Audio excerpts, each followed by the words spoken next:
We're looking particularly at the recent case of Asia Bibi, a Christian woman sentenced to death in Pakistan for allegedly blaspheming the Prophet Muhammad. It's raised the whole issue of blasphemy law under Islam.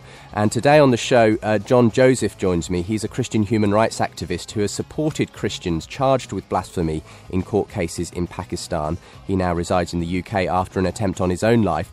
Stuart Windsor is also with me, the Director of Christian Solidarity Worldwide, who support persecuted Christians around the world. On the Muslim side today, Adnan Rashid, a regular contributor to this programme. He's a Muslim speaker and apologist with the Hittin Institute, and we're going to be finding out his views in the whole area of blasphemy law, what the Quran has to say about it, whether Islam is ultimately compatible with freedom of expression, freedom to insult even, and we'll get into some of the distinctions of those a little bit later on in the show. So welcome along, gentlemen all. It's great to have you with me. We have an incredibly full studio, actually. We've sort of got an entourage as well. This is being filmed and we've got a couple of onlookers. So it feels like a live studio debate today. But thank you for joining me today. Perhaps we'll turn first of all to two people who are very new to the show, never been on before. Those are John Joseph and Stuart Windsor. But Stuart, you're a great friend of Premier because you've obviously been presenting the show Voice for the Voiceless for many years, highlighting the plight of persecuted Christians around the world. I mean, how often do you deal with Islam in some sense or another in the issues you're talking about? Can I just say two things first, Justin? Your introduction was brilliant. But wrong somehow. No, not wrong, no.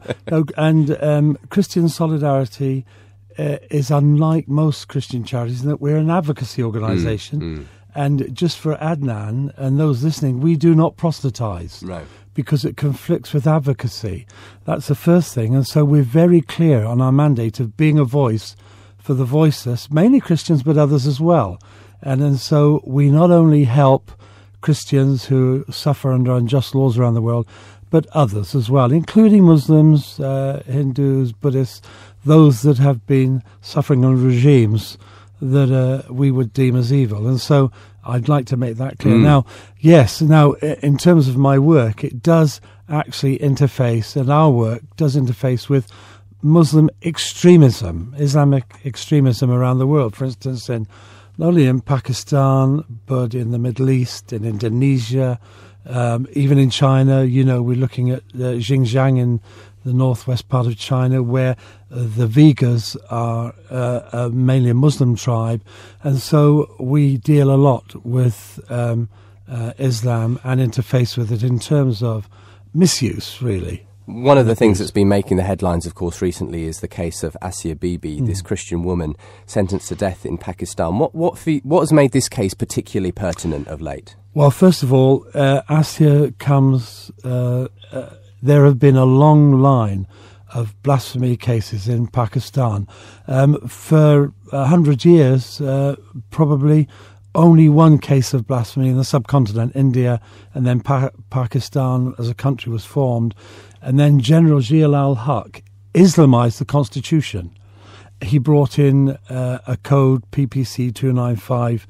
Well, PPC 295A is actually a Sharia law that's enshrined in the Pakistan Penal Code that deals with insulting the Islamic religion. PPC 295B is the desecration of a holy book like a Bible or a Quran. And then PPC 295C is blasphemy against the Prophet Muhammad. He brought those two codes in at separate times in 80. We believe not because of the issue of Islam, but for political and ideological reasons. He wanted people to sub-Muslim the Muslim vote. And so for us, watching and observing Pakistan, we believe the constitution was Islamized for the wrong reasons. And of course, the other thing we could say is this: there have been more blasphemy cases against Muslims than Christians. In fact, 50% of all the cases, and we know are between 900 to 1,000, have actually been taken against Muslims, not Christians. Well, turning to the case of Asia Bibi, what do you know of this, John? Have you been following the details of this case as it's emerged?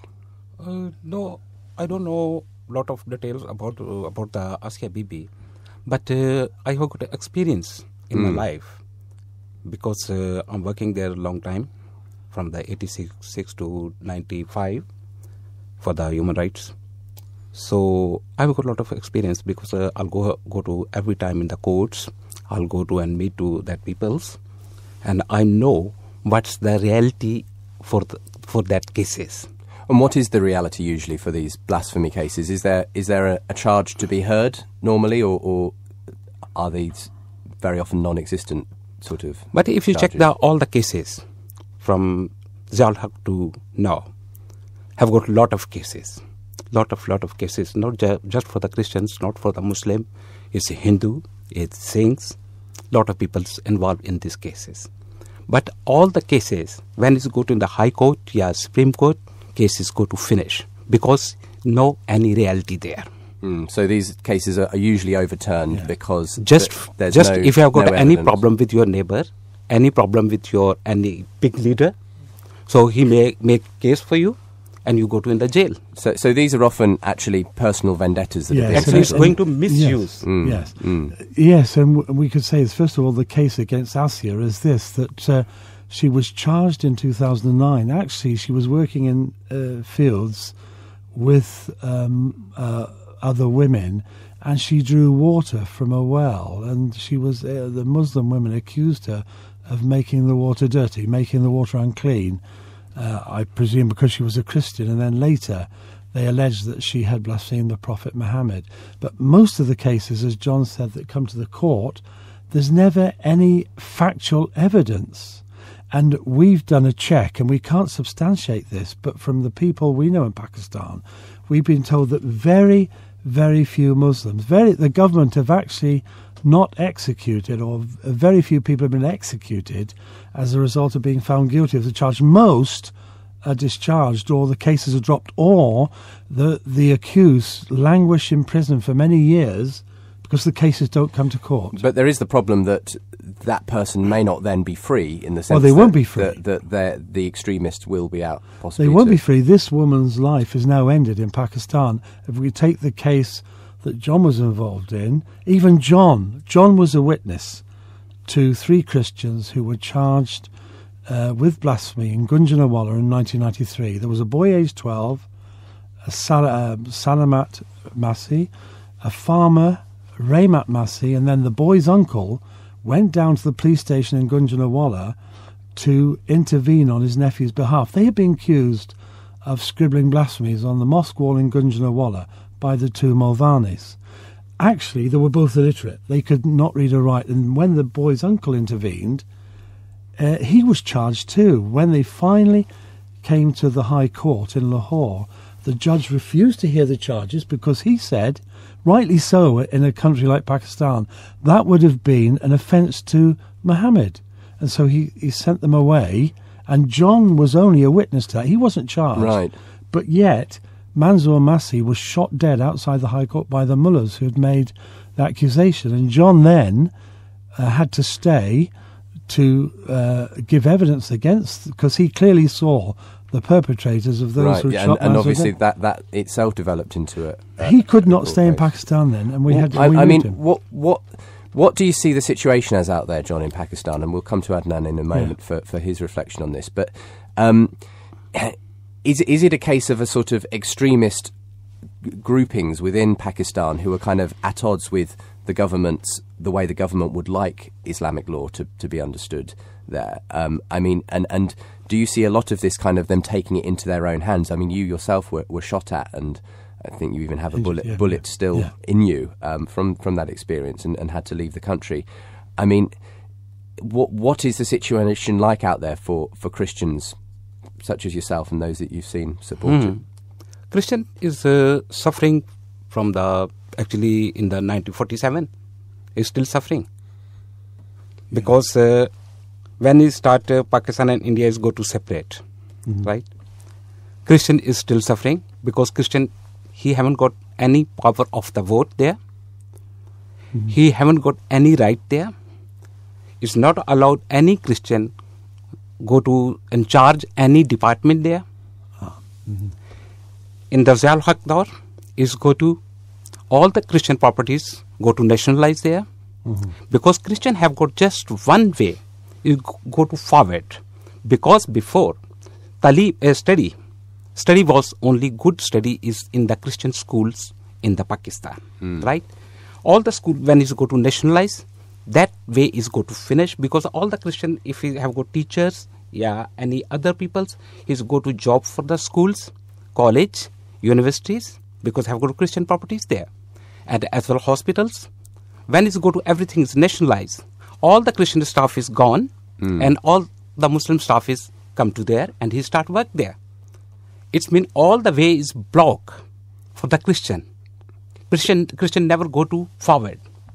So Christians in that It's sense a discrimination have constantly issue, been really, discriminated against. Well, In not only terms of Christians, governmental law minorities as well. All the minorities. Yeah. And that's some group of streamers. Do you feel things are getting worse or better currently? It's better. No, worse. Worse. It's going to worse, Yeah. not better. Okay. If you check the RBT, ARY yesterday, one woman in the maybe north side, also on the TV news, he give to punish 30 time hit to her. Lashes. 30 lashes. That for women. Actually, I just know about the news. I don't know about the reality. It's in the news. Have got just problem for the way, because she have got property there. That people want way from there. She didn't give to way, Right away. and he charged for. Well, obviously there are many injustices That's misusing. that you're talking about. Adnan, what's your reflection on these cases in Pakistan and the blasphemy law that exists there? Is it in any sense justified to have a blasphemy law? And what about the way that it is actually carried out in Pakistan? Okay, Bismillah ar-Rahman ar-Rahim, Alhamdulillah wa ba'd. Justin, thank you very much for inviting me to another interesting interaction with my friends, with me, John and Stuart. I kind of agree with them both. Christians are heavily persecuted, mistreated in Pakistan. I have experienced myself personally some of the Christians, having spoken to some of the Christians in Pakistan. I've come across their difficulties as they put them to me. To cite one example, I was with a taxi driver who was a Christian, who happened to be a Christian, and I spoke to him in detail about how he likes to be in Pakistan, and he wasn't very happy, and I asked him the reason, and he actually explained to me the kind of treatment which the Christians receive in general, or discrimination against them because of the status they have, the untouchables. And even in this particular case, Asia Bibi's case, that when the whole thing escalated because she offered water to someone and someone refused water because she was deemed untouchable. This is obnoxious. This is pure ignorance about the rules and laws of Islam as well. I mean, you gave me water today just outside, and I took it from you and I drank it, and here we have an empty cup. So this is pure ignorance. It's got nothing to do with Islam in that sense. Asia Bibi's case is one of the cases which is an exception in the sense that this is the first case whereby we find someone sentenced to death. And even if she was guilty of insulting the Prophet, which is a law in Islam, there is no doubt about that. Islamic law states very clearly that anyone who insults the Prophet, not criticizes him, because criticism is allowed. I will cite some examples in due course from the history of Islam as well. Criticism is perfectly allowed as long as it's put in decent language, which is acceptable. But when it comes to insulting the Prophet, it is not allowed in an Islamic state if it's governed by Islamic laws. As far as Pakistan is concerned, Pakistan is not an Islamic state. Pakistan is a secular country governed by secular law, and there are some legal codes adopted from the Sharia law, and they have been implemented at will. So as far as the Islamic law is concerned in Pakistan, it doesn't exist in its totality. This is why the Christians are suffering. My contention is the Christians are suffering in Pakistan because there is no legal system which is effective enough to govern the affairs of the Christians. I believe the Christians were living as dhimmis, in Pakistan, they would have been treated much better than they are treated today. That's an interesting point of view. I mean, it'd be interesting to ask then, what is the difference between criticising the Prophet and disrespecting or insulting the Prophet? Is there a law under Islam that is justified to punish those who actually insult the Prophet? Yes, absolutely. I just stated that there is definitely a law. And what would the appropriate punishment be? Okay, it carries capital punishment. It is a law, that's how it stands, and it is well established within the Islamic legal schools that anyone who insults the Prophet, whether Muslim or a non-Muslim, no matter who insults the Prophet, a king or a pauper, it doesn't really matter. Anyone who insults the Prophet in a way which is extremely derogatory, then the penalty is death if it's proven and the person insists to stand by the statement made whenever it was made. And that's based on the Quran and the Hadith? The Quran and the Hadith, both, yes. So that you feel is legitimate to have, but that's under an Islamic state. You'd That's say right. that in this case of a secular state. And there's a clarification to be made here that there is no justification of mob violence in Islam. There is no jungle justice in Islam. If there is someone who is being accused of blaspheming the Prophet or insulting the Prophet, the case must be taken to the court, to the Islamic court where the Qadi resides.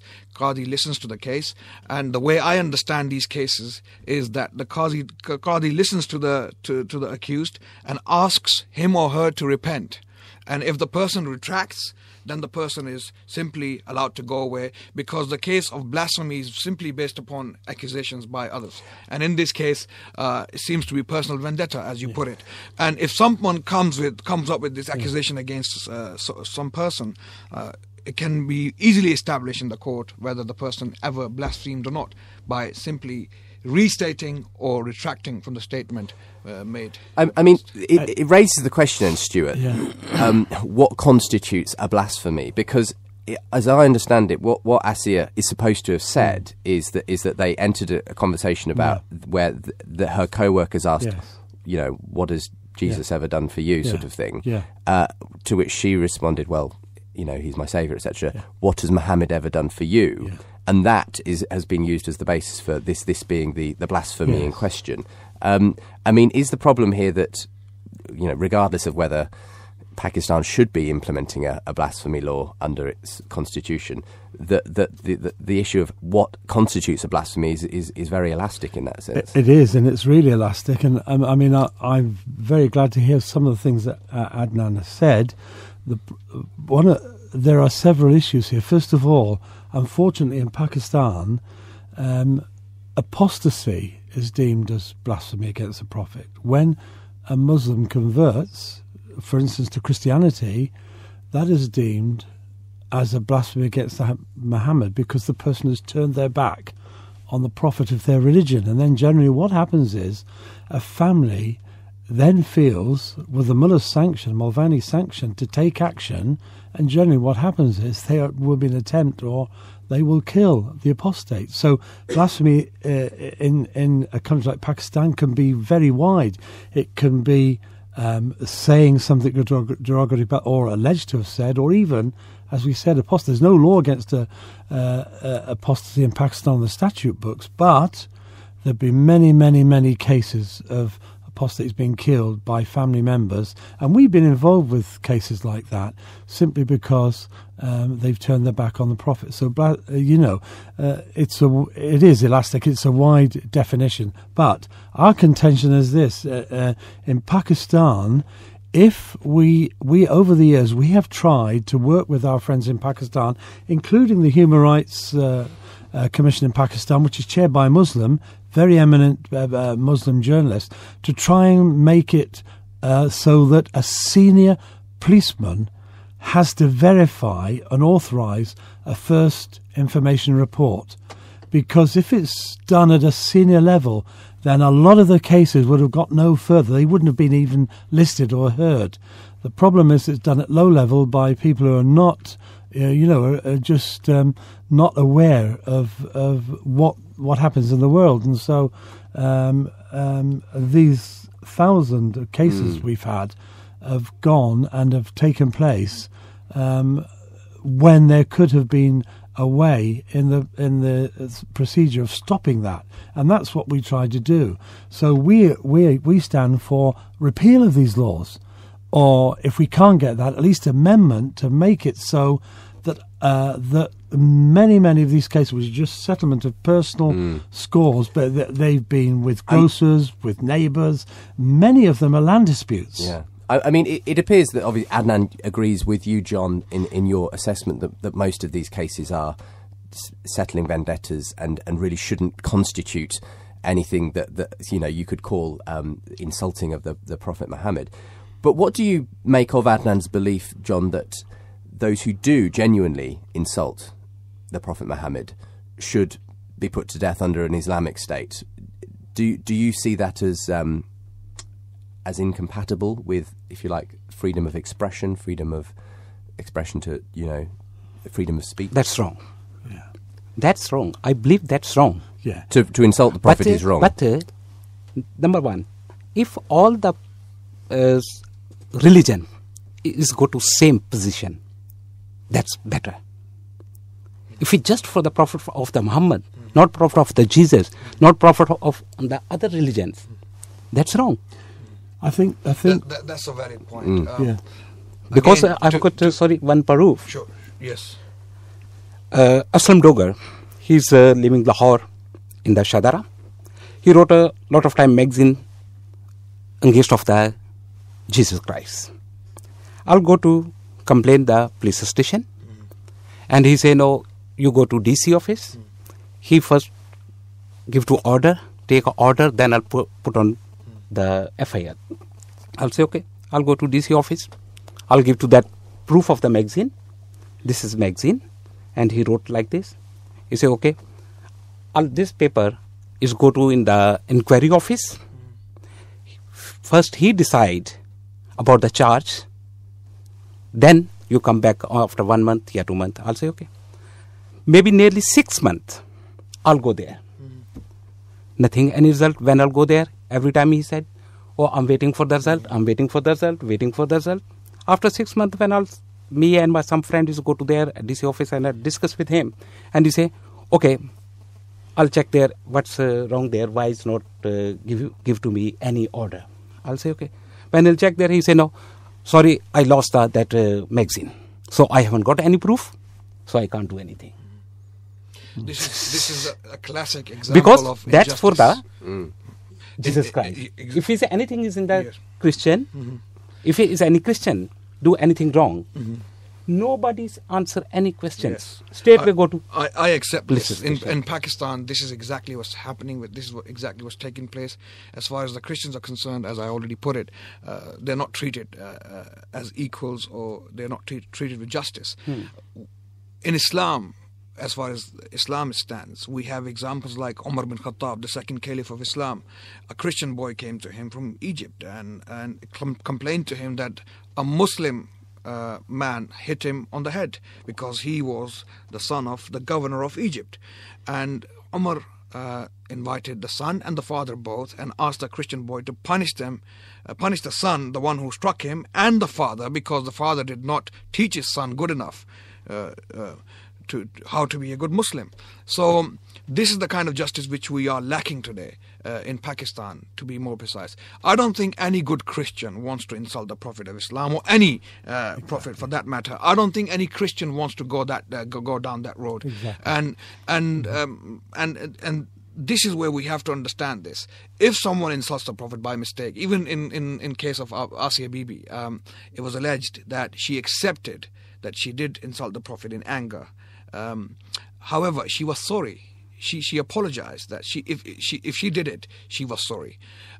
I believe that apology should have been accepted, because I'll give you an example, historical example. In Cordoba in the 9th century, from the year 850 to 859, there was a movement called the Martyrs Movement, whereby some Christian monks, clergy, deliberately went to the Muslims and insulted the Prophet in their presence, to die as martyrs, to stop the fast or the rapid rate of conversion to Islam, as far as the Christians are concerned. To stop that conversion, they wanted to become martyrs in order to raise the Christian spirit in those days. And the Muslim Jewries were facing a very difficult situation here.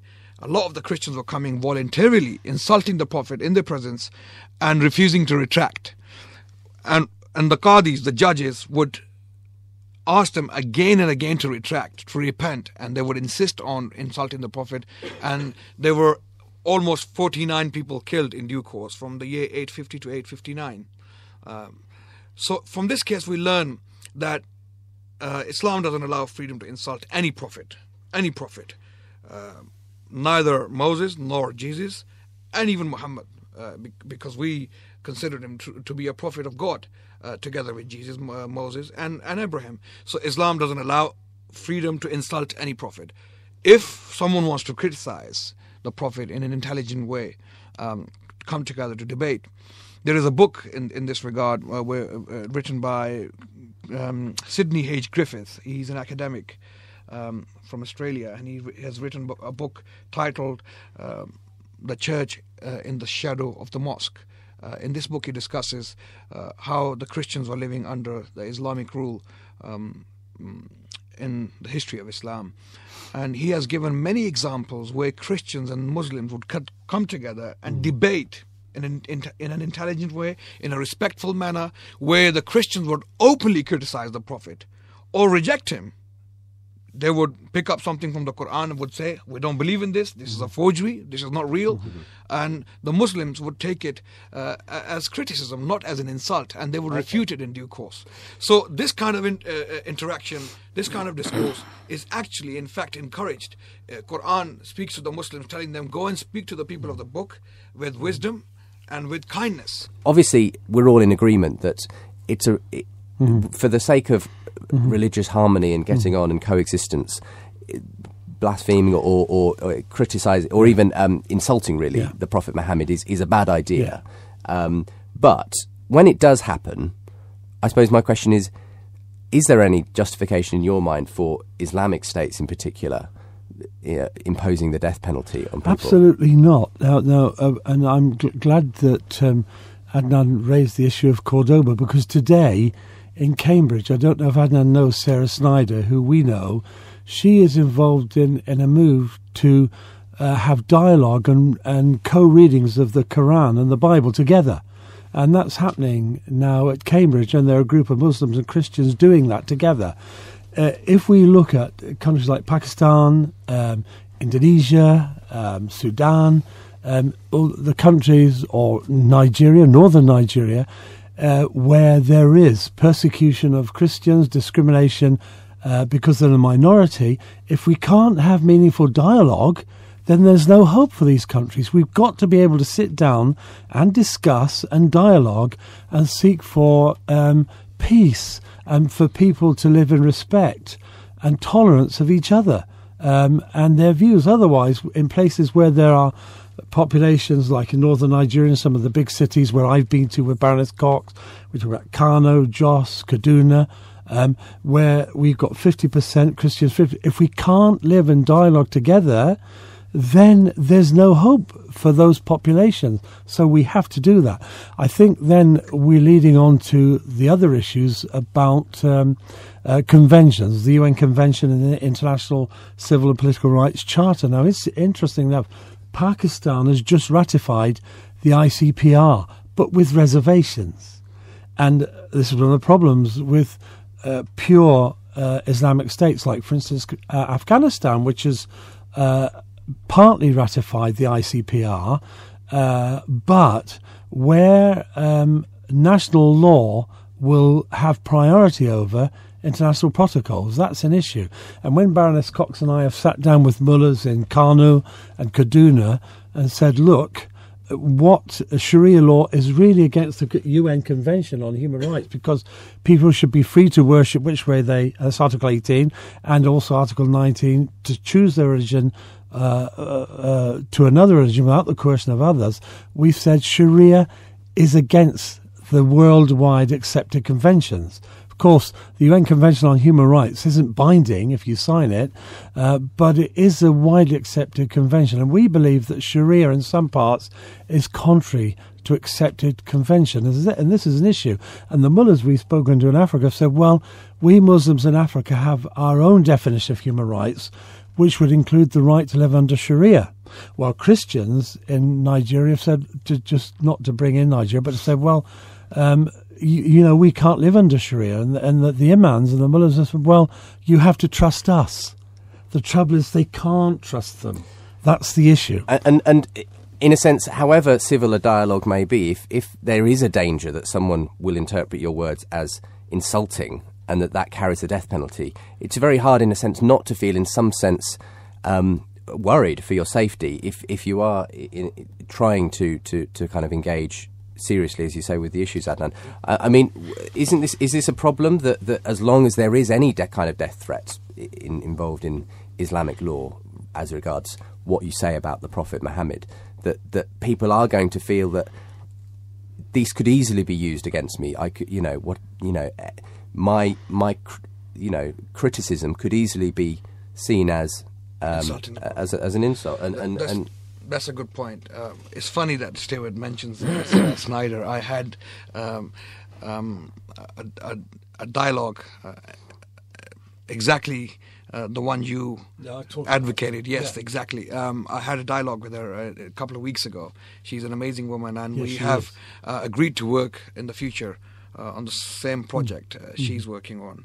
So I am already part of that project. Sarah Snyder is part of. I do advocate similar interactions between Muslims and Christians and Jews and atheists for all people to come together and at the same time being able to converse with each other with respect and dignity.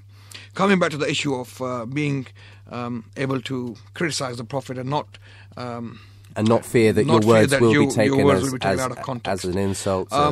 This is where the courts come in.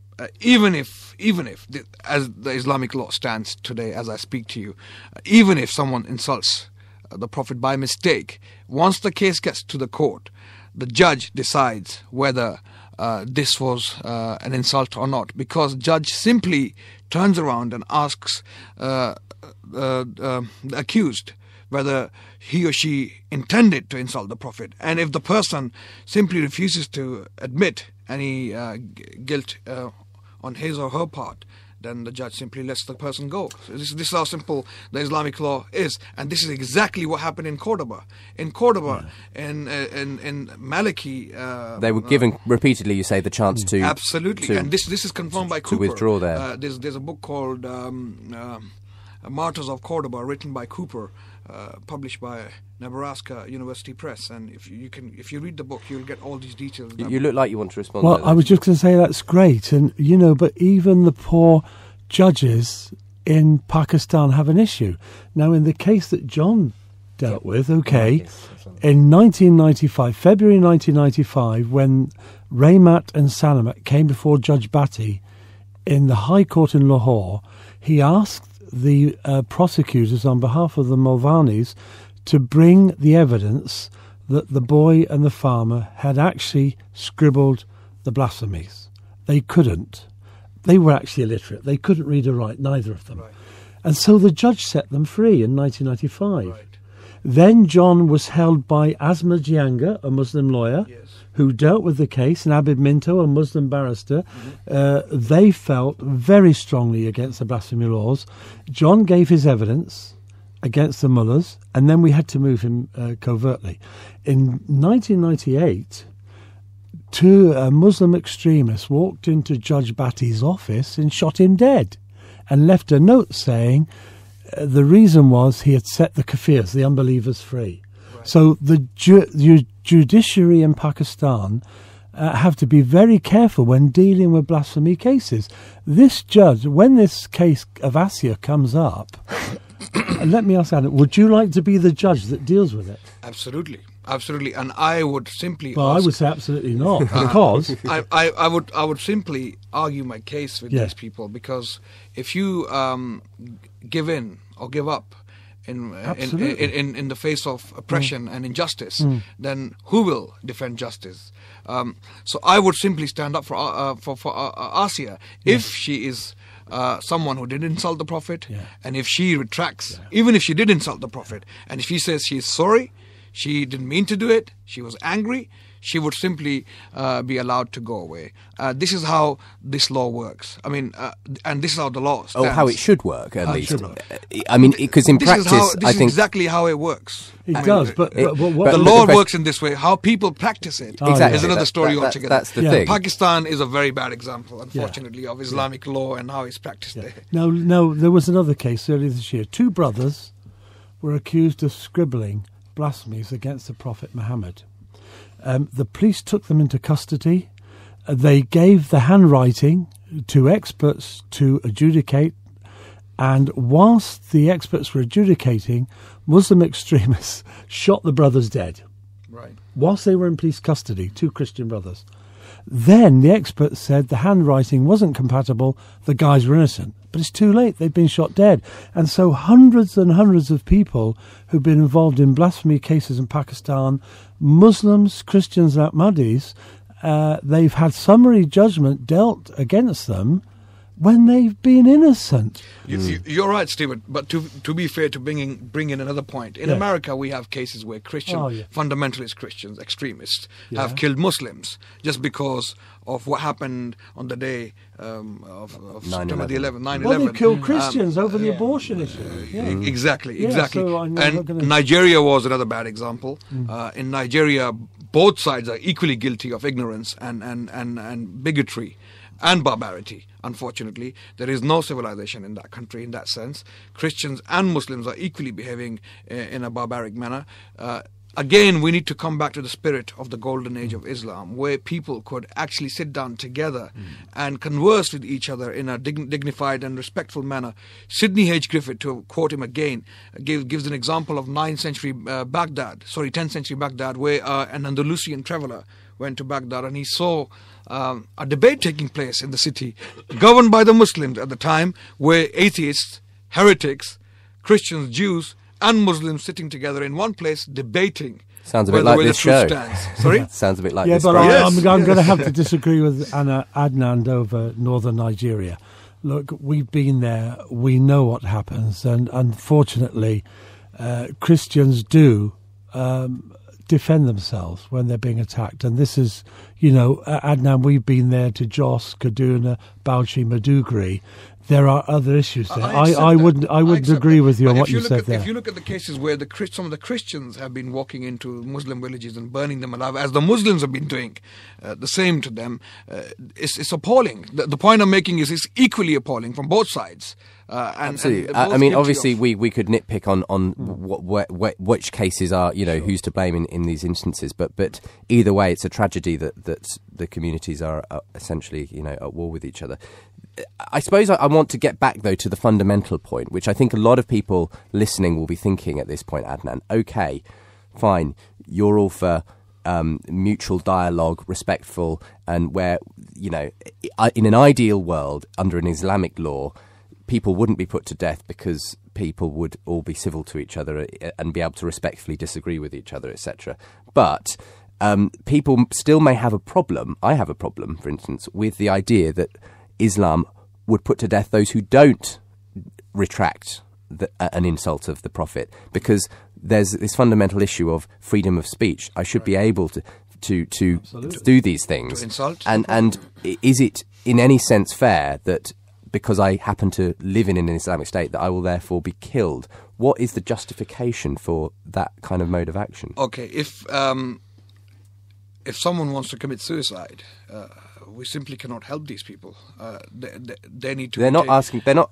I mean, yes, perhaps in practice, what they're doing is committing suicide, because to do that is to effectively commit suicide. Because when you the question is, the Prophet, should that doing that whole, Muslim constitute a death law, sentence? Islamic law or the Quran or the Sunnah of the Prophet or the Prophet himself didn't want to kill people for criticizing him. If someone wants to insult the Prophet and persist in insulting the Prophet, then this is someone who wants to commit suicide in an Islamic state, and the state doesn't allow anyone or any mob or any people to take the law into their own hands. A state governs as a state. I think the problem that many Christians will have this Adnan, is that we have such a diametrically opposed, different view in Jesus, who took insults and accepted them, but said, "Father, forgive them. They don't know what they're doing." They know not what they do, yes. And to hear of the Prophet of Islam being one who issues the death penalty when people insult him is in a sense so very different to the Christian view that from a Christian point of view, we don't see that is the response to that kind of thing. God will be the ultimate judge. It's not for us to. It's a very fair point. I mean, if you, as a Christian, you are absolutely allowed to disagree with this law, but if the law is there, if it stands as the law of the land, then as good Christians must abide by it, as the Bible clearly puts it. In the writings of St. Paul, you read it clearly that once you live in a land, you obey the rule. This is how simple it is. In the book of Romans, it's clearly stated there. You obey the rules. You do not go against the rulers. So if there's a caliph governing a land, as good Christians, all of the Christians should obey the law in that sense, and not insult the Prophet. If they want to criticize the Prophet, if they want to defend Christianity, if they want to write works in order to pick faults in Islam, there is nothing wrong with that. They can do that. Christians have been doing that in the past, and they have been doing it successfully. And the Muslims have been responding to them, at the same time criticizing Christianity. And we've had these interactions, and we want to continue with this kind of work. But at the same time, opening a door for insulting others and not respecting anyone's religion, for that matter, is something Islam doesn't allow, doesn't encourage, and doesn't appreciate. At the same time, Islam doesn't allow Moses to be disrespected, or even Jesus. So it's not only about Muhammad sallallahu alaihi wasallam. It's not only about the Prophet of Islam. It's about the integrity of the family of the family of all prophets, basically, because they're all brothers in the same religion. This is what we believe in. Jesus, Moses, Abraham, David, Solomon, Muhammad, they came with the same message. So in order for us to preserve the message and maintain the respect of this message, we must preserve the personalities and the credibility of these personalities. So on that basis, do you think that Pakistan should repeal its blasphemy laws or not? Pakistan is not an Islamic state. I believe Pakistan having blasphemy laws doesn't make sense. Doesn't make sense. Okay. It doesn't make sense So because it's not an Islamic state. It should repeal them. I want to come back to what Adnan said about the Apostle Paul. Whilst he said that we're subject to the laws and the powers that be, where those laws came into conflict with God and his word, as the Apostle Peter did, he said, when he stood before the Sanhedrin, he said, whether we should obey you or God, for us, we must obey God. And so where there's a conflict between spiritual and biblical, let's say, laws and earthly powers, Paul and Peter always obeyed God. So there is a difference. And this is the problem, is that in that instance you mentioned... Sanhedrin was not in power. It was the Romans. But it was a principle.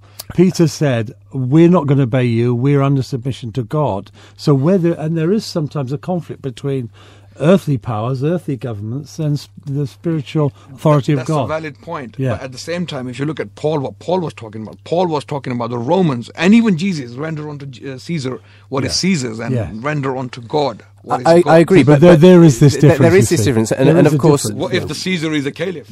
Well... You give him to him what belongs to him. him. But then there would be, for instance, a problem when the conflict comes from biblical issues. The question is then, of course, what constitutes a blasphemy? Because Jesus was put to death for blasphemy, for saying, I am, the Son of God. Son of God. But the point is then, would a Muslim, in a particular instance, interpret a Christian saying, I believe Jesus is the Son of God? Well, that's John 14. And hence committing shirk, against, would that constitute a blasphemy? We have an example in the Quran where Prophet Muhammad had a debate with the Christians in the mosque of Medina. He's debating the Christians. Christians came from the city of Najran, in the south of Mecca, a city, a settlement in the south of Mecca. These people, they came and they challenged the Prophet openly.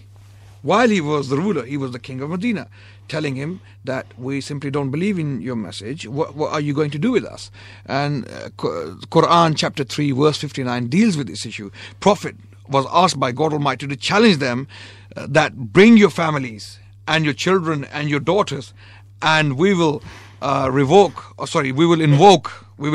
the curse of God for those who are liars. I'd like to bring in John again at this point. John, you've heard everything that Adnan's had to say and the way he's spelt out how ideally Islamic law should operate here, and that it should allow for free exchange of opinions and disagreements, etc., and that only in the most, if you like, obvious cases where people are deliberately not, giving up their insults, should a death penalty be instituted. But by the government, by the state. Okay, but I mean, does that just sound like pie in the sky to you? It's just an imaginary situation because, in fact, when you look at Pakistan and the things people are brought to court for, is it even possible that Adnan's ideal state could exist in any way as an Islamic state? This is actually hard point. It's not easy to answer for this. It's true. Because if you go to check the Islam is tells something other, but on the country, on the ground, people is doing anything different thing. Yes, you're right. Yeah, right. That's the issue. Because if you read a book for the Ismail Qureshi, he's an advocate in the Supreme Court, and he was the professor. He read one book. And you know what's wrote there in the book? If somebody's do anything against of the Islam, against of the Muhammad, against of any the religions, God give to him punish, God give to him release. But you must be give to punish to him. That's that book he wrote in the after the Zia-ul Haq.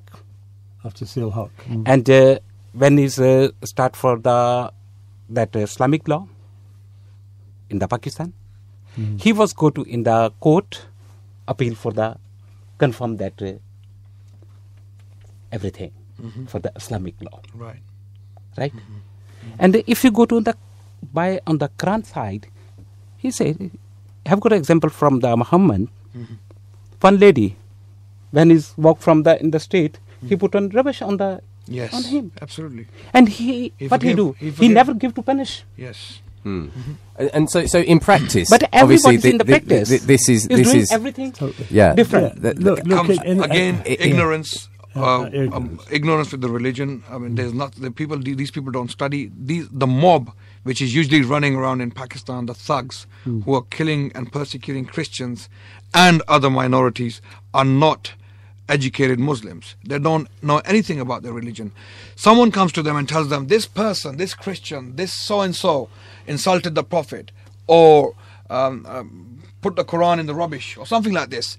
People will just run, and they just react. There was a case recently in state, Sialkot. Two brothers were accused of carrying out a robbery, and they were killed by a mob. Sialkot. Absolutely appalling. Why is the tension so high in that sense? So why do Muslims on the ground, who unfortunately don't have the benefit of your study and your they're not enlightened, are they? It's not only the Muslims. I think but why do they respond so aggressively to these stories? I think it's absolutely unfair to say that. If you go to South America, where we have Christians, if you go to even America, if you go to a place where you will find evangelical Christians, for that matter, if you say the wrong thing in the wrong place, where you have some of the Christians, they will react in the same manner. They won't go and lynch you. No. I mean, they won't. Well, in Africa, if you're in Africa and in the wrong place at the wrong time, you will be lynched. I don't know. I'm not sure that's it's not a Muslim monopoly. We don't agree with monopoly. We find ignorant people in all of course religions. That's true, but there's a difference in the scale of the reaction, let's say. It's the when for instance, you know, the well-known cases of the Danish cartoons of the Prophet Muhammad, Sure. What the Pope said in a very academic lecture, in fact, but which was, as it were, seized upon by certain Muslim groups, provoked widespread violence, demonstration, death, and it seems out of all proportion to I think any we're justifiable dealing reaction. with extremists. In that case, for instance, when the cartoons were published, in Maiduguri in northern Nigeria, 27 churches were burnt down and Christians were killed. You know, and that's why when that pastor said he was going to take that action in New York, we, for our brothers and sisters in Africa, had to say, please don't do that. Please don't do that, because Christians are going to suffer all around the world. But it's the extremists. Of course. The thing is, in Pakistan, one of the problems in Pakistan is the state is unable to protect the minorities. Yes. That's one thing. That's right, yes. If the state were better at protecting minorities, if the police gave protection to Christians who were faced with blasphemy charges, we've had them killed in prison. Tariq Iqbal, right. who John visited in prison, was a Pakistani airman. He was poisoned to he was facing a blasphemy charge. He was poisoned to death in a police cell. You know.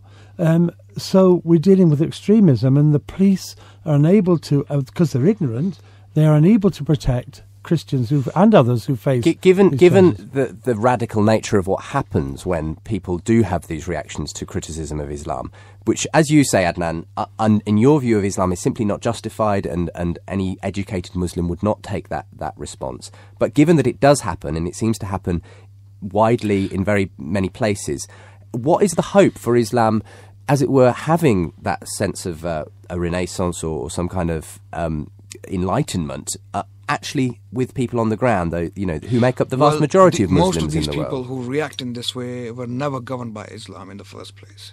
Pakistan has British law governing its masses. Mm-hmm. The rest of the Muslim world, if you travel through the Muslim world, you'll see some countries are being governed by French law, American law, and a cocktail of different laws and regulations, including some codes from Sharia as well. So these masses, these mobs were never governed by Islam. They don't know what Islam looks like. They don't know what Islam tastes like, what it feels like. So once masses or a people have been governed by Islam for a while, they would be educated in an Islamic way, in an intelligent Islamic way. Then they would know how to react. Then they would know who should be reacting, who should be carrying out the penalties, who should be carrying out the